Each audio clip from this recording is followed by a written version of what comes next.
कृष्ण की जय, महात्मा कृष्ण की जय, महात्मा कृष्ण की जय, महात्मा कृष्ण की जय।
मेरे कारण आप दोनों ने कितने दुख उठाए,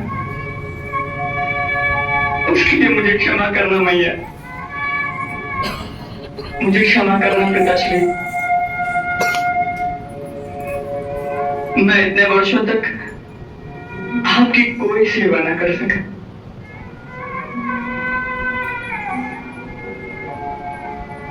लोग पुत्र पाते हैं तो बाल्यावस्था से लेकर किशोरावस्था तक उसकी बाल लीलाओं का आनंद प्राप्त करते हैं, परंतु मेरी व्यवस्था ने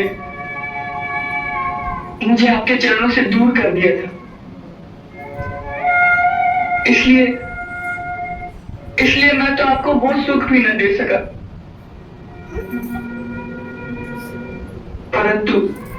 परंतु मैं भी तो तेरे लाड प्यार से वंचित रह गया मैया।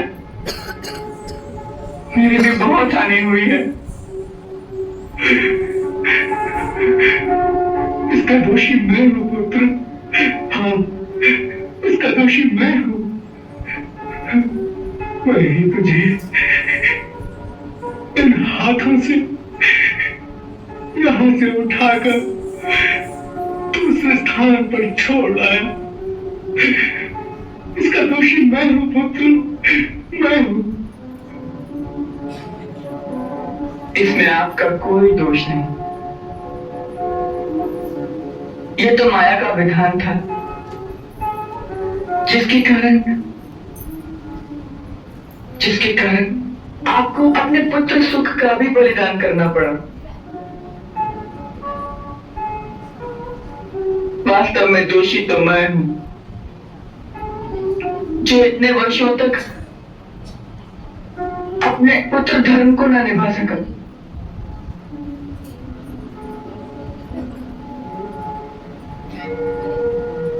हे पिताश्री, मनुष्य को ये शरीर उसके माता पिता ही प्रदान करते हैं। जिस शरीर के द्वारा प्राणी संसार में अर्थ, काम, धर्म और मोक्ष की प्राप्ति करता है, वो शरीर उसके माता पिता की ही देन होता है। तो यदि कोई मनुष्य 100 वर्षों तक भी अपने शरीर और अपने धन से अपने माता पिता की सेवा करता है, तो भी वो उनके इस उपकार के ऋण को नहीं चुका सकता। जो पुरुष सामर्थ्य होते हुए भी अपने शरीर और अपने धन से अपने माता पिता की सेवा नहीं करता, वो महापापी है, वो महापापी है। शास्त्र कहते हैं कि अपने बूढ़े माता पिता, अपनी पत्नी, अपनी संतान, गुरु ब्राह्मण और शरणागत का जो भरण पोषण नहीं करता वो मनुष्य तो जीते हुए भी एक मुर्दे के समान होता है। इसीलिए हम कहते हैं कि आपकी सेवा के बिना तो हमारे इतने वर्ष यूं ही व्यर्थ बीत गए।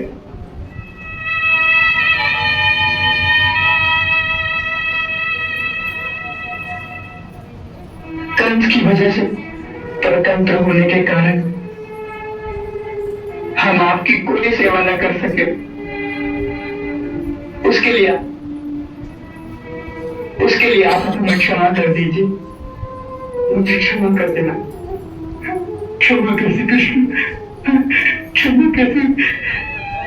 तुम्हें तो पुत्रों को पाकर हमारे हमारे हमारे ये जीवन धन्य हो गया। तो क्षमा कैसे पुत्र, क्षमा कैसे?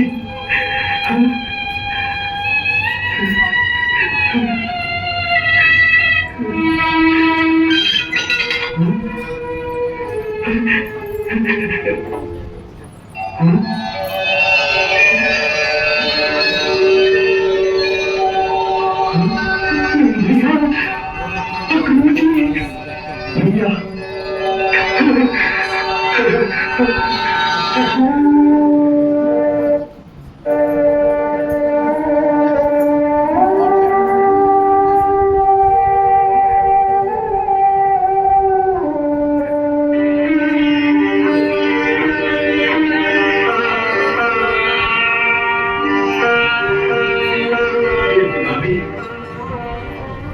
राजकुमार वसुदेव,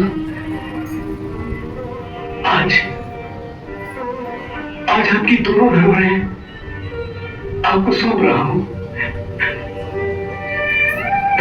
मुझे केवल इतना कहना है कि यदि इन दोनों के लालन पालन में हमसे कोई भूल हो गई हो तो गांव वाले समझकर हमें क्षमा कर देना।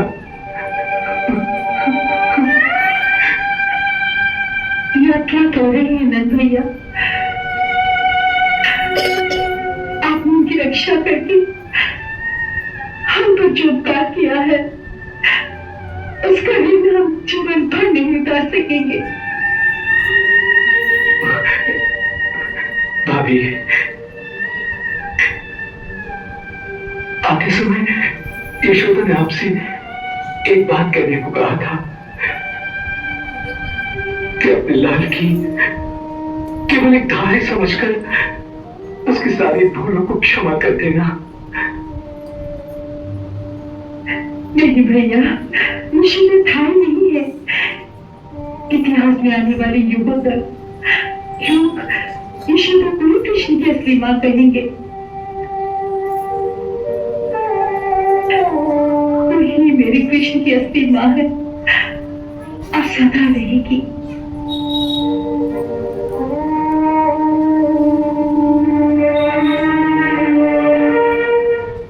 सैनिकों, इनकी बेड़ियां काट दो, काट दो।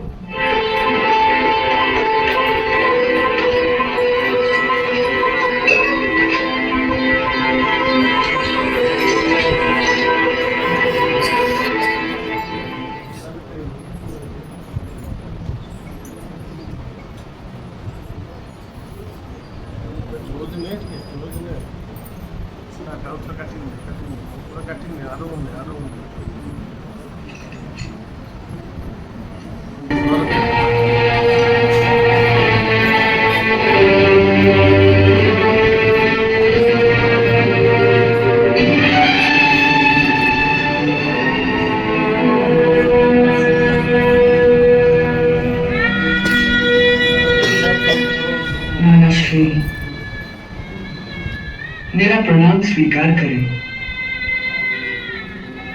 कौन हो तुम? कृष्ण। कृष्ण? कौन कृष्ण? मैं देव की माता और वसुदेव जी का पुत्र कृष्ण।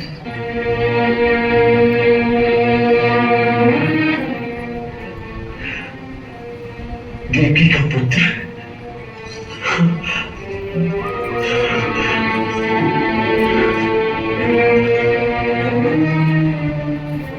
मेरी देवकी का पुत्र।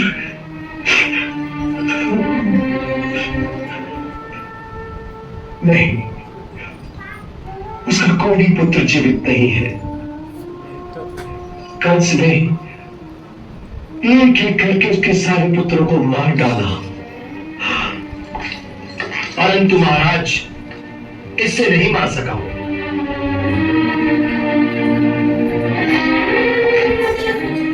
महाराज, यह वही देवकी का 8वां पुत्र है जिसके लिए आकाशवाणी ने कंस को चेतावनी दी थी, और वो भविष्यवाणी आज सत्य हो गई। महाराज, सत्य हो गई।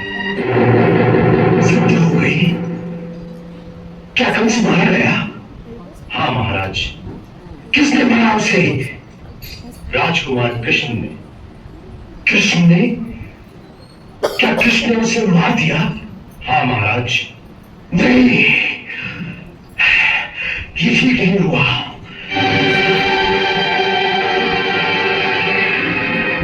ये तुमने क्या किया कृष्ण? ये तुमने क्या किया? उसे मारकर तुमने मुझे मेरे अधिकार से वंचित कर दिया।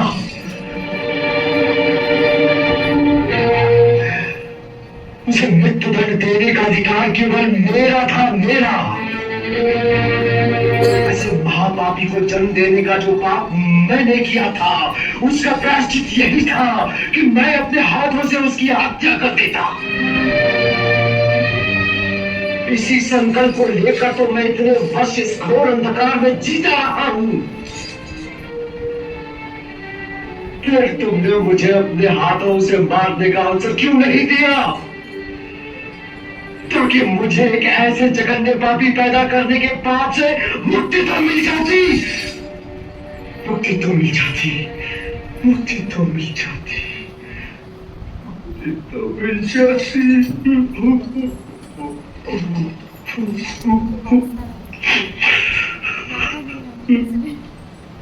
नाना श्री,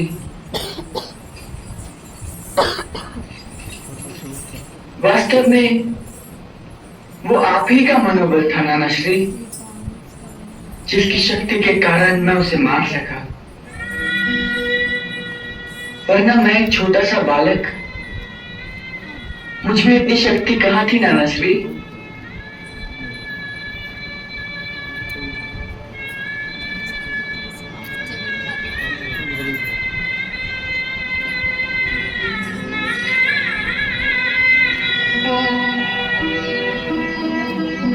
बेटा, तेरी रगों में हमारे वंश का रक्त बह रहा है, इसीलिए तूने मेरा कर्तव्य पूरा किया। हमारे वंश ने कभी किसी पापी को क्षमा नहीं किया। तू भी ये बात सदा याद रखना। कंस को मारने के बाद नीति अनुसार अब उसके सिंहासन पर तेरा अधिकार है। सो राजा बनने के बाद इस बात को सदा याद रखना कि कंस की भांति छोटे छोटे निरीह बालकों की हत्या करने वाले किसी हत्यारे को कभी क्षमा न करना बेटा, कभी क्षमा नहीं करना। परंतु मैं तो उस सिंहासन पर नहीं बैठूंगा नाना श्री। उस सिंहासन पर तो आपका अधिकार है। मथुरा के राजा महाराज उग्रसेन थे, हैं, और महाराज उग्रसेन ही मथुरा के राजा रहेंगे। हम तो केवल दासों की भांति आपकी सेवा करते रहेंगे महाराज।